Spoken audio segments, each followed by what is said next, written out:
preview of what you're going to speak about this evening? I'm going to talk a little bit about the budget situation, the state's financial situation, and discuss how we got into the situation. And then I'm going to give you my view for why there is a reason for optimism, that I think things are maybe turning for the better. Why is there reason for optimism? Come to the speech tonight. I can't. Well, then we'll embargo this entire day. Is that all right, guys? I don't know. You know, I think in a nutshell, and I'll elaborate more. But I think there's a change in attitude. There's a recognition that the problem is acute. The problem needs to be addressed, and I think that across the board, we're seeing people say, "Yep, we need to address it. We're going to do it." We've known that for years and years now, though, and you having had your office for 20 years, did you kind of see the storm brewing and then say, why isn't anybody doing anything about it? You know, is it like, that's great, but you guys should have done something 5 years ago? Well, I will talk a little bit about reports that I've issued over the course of years that have said, we got a problem. Were you reading my speech? But you know, my role is to disclose, to put the information out there. My role is not to be a policymaker. We had this conversation a little earlier, where you know I will not be offering up all kinds of solutions, because that's not my role. My role and my responsibility is to be the auditor, the independent auditor. What are the problems? Lay them out there, and there are many ways to solve this problem. And there are Democrats who have ways, Republicans who have ways to solve the problem, and it's for the policymakers to make those determinations. What I've done over the years is laid out where I think there are problems, and now they need to be addressed. Over the years, and in just general, can you characterize what has been Illinois' problems in terms of budgeting and keeping itself on in fiscal order? Well, I think in a nutshell, they've overspent. You know, spent more money than you had revenue coming in. It's I don't know. There's no need to make it any more complex than that. Has it been frustrating to watch that as somebody who gives out these reports and things like that and not see anything addressed? Well, you know, I don't think that there's anybody in Springfield who does not want to see everything go well. I mean, so even the people on both sides of the issue, their goals, their intentions are, I believe, well-intentioned. And it's just that now we're in such a situation where we all agree that there are going to have to be some compromises made and some changes made to the way we operate. So while I might have some frustration, I think that the policymakers may have had even more frustrations. I think a lot of people would chalk it up to, well, you know, Blagojevich was there for X amount of years, and then we had the election and nobody really wanted to address anything before people were heading to the polls. Do you diagnose it differently, or, you know, is there anything that might surprise people who regularly watch and say, well, these are the things that led to our problems? Well, I think that the 6 years of the Blagojevich administration certainly did not help the situation in the state. And there were, it was problematic.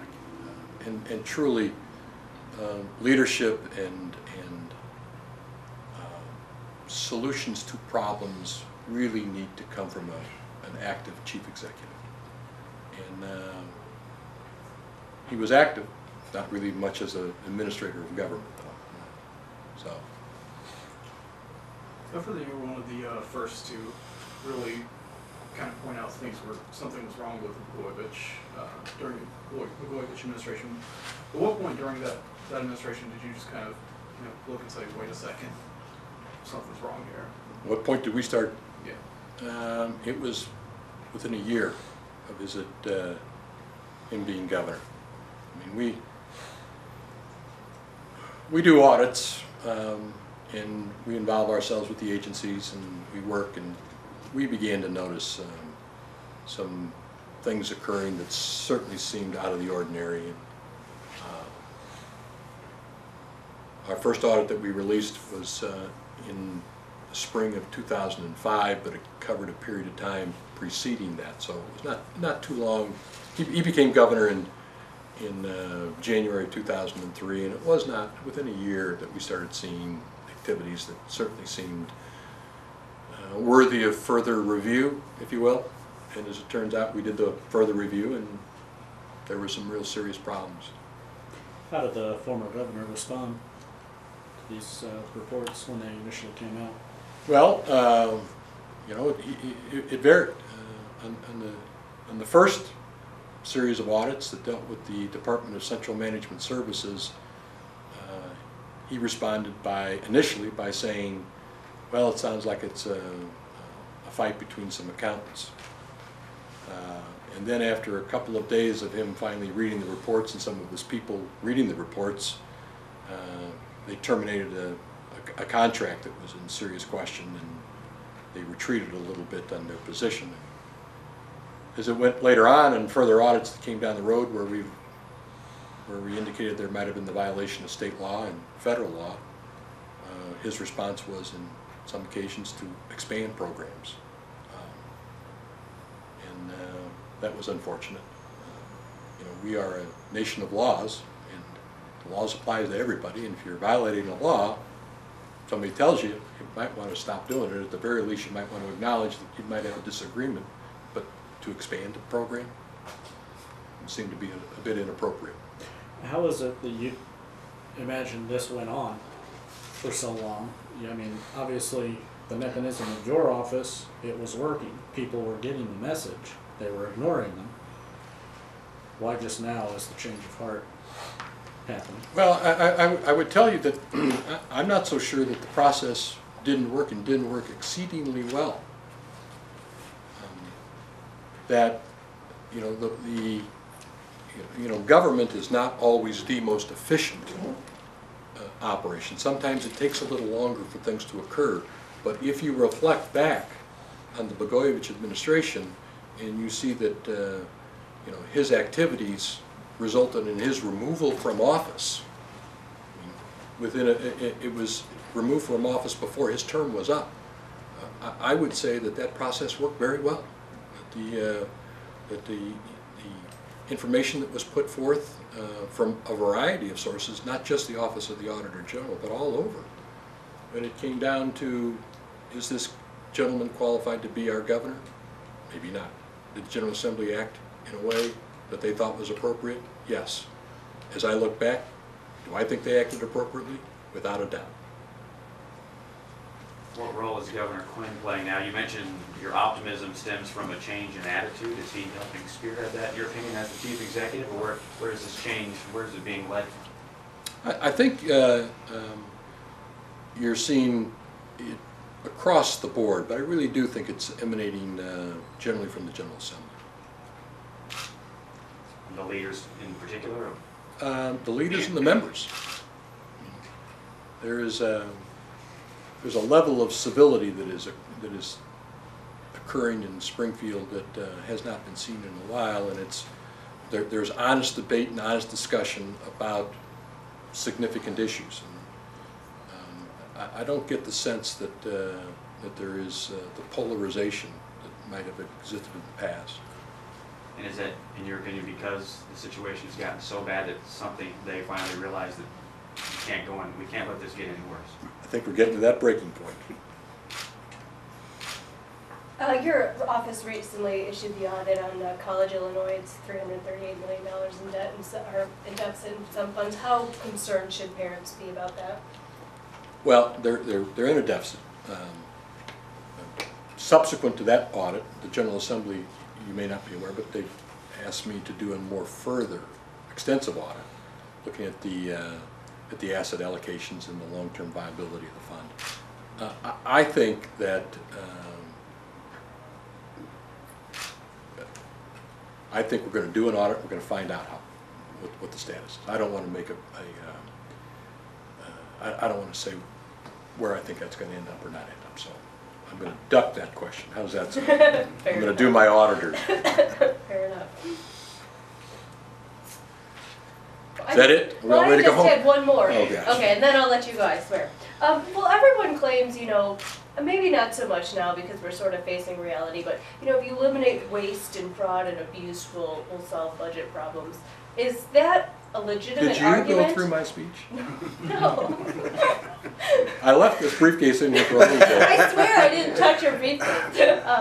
You know, I mean, is that, your job is to look for waste and fraud and abuse, but can we solve budget problems really by looking for waste and fraud and abuse? Well, you know, waste, fraud, and abuse are, in many cases, in the eye of the beholder. So, if you live in Carbondale, you probably think that any amount of money that is spent on the Chicago Transit Authority is waste, fraud, and abuse. And if you live in south side of Chicago, you probably think that any money that's spent on a road from Interstate 64 or 57, what do they need that money for? There aren't enough people down there to move across the road. So priorities are different all across the state, and we have a very diverse state. So some people think that waste, fraud, and abuse are different programs. Definitions get convoluted. Can you solve the budget problem based upon furlough days and pay freezes and travel restrictions? No, you cannot. I mean, it's far more extensive than those minor components. The dollar amounts that we're in debt and we owe are significant, and they cannot be resolved that way. And you know, the head count is down for state employees, for state workers. It's down 18,000. That's a lot of people. You know? I will mention tonight that you know, over the course of last 3 or 4 years, I've looked at the number of findings that we have, and there's a little over, I'm going to say it's 2,100, of which about 14% of those findings are attributed by the agencies that they were not able to do their job and they were not able to meet the statutory requirements or the administrative requirements because they had a lack of staff. They didn't have enough people to do the job. You know? So as an auditor, you know, if the statute says you should do this and you don't do it, I still have a finding that says you were supposed to do this because we didn't change the statute. That law is still in the books. And if you can't do it because you don't have enough people, is that waste, fraud, and abuse?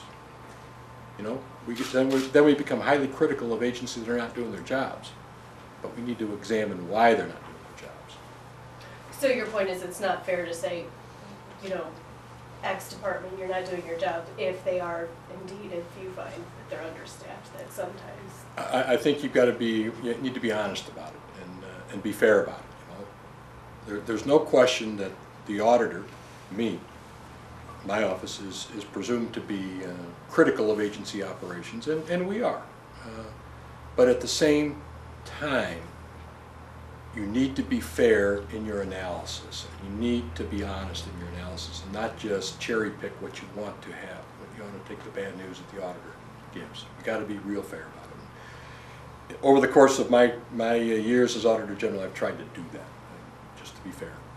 Now, if I see agencies that are being a little less than forthright, a little less than honest, a little less than direct, such as in 2005 when I dealt with the Department of Central Management Services, I'll be pretty forward, pretty direct, pretty firm.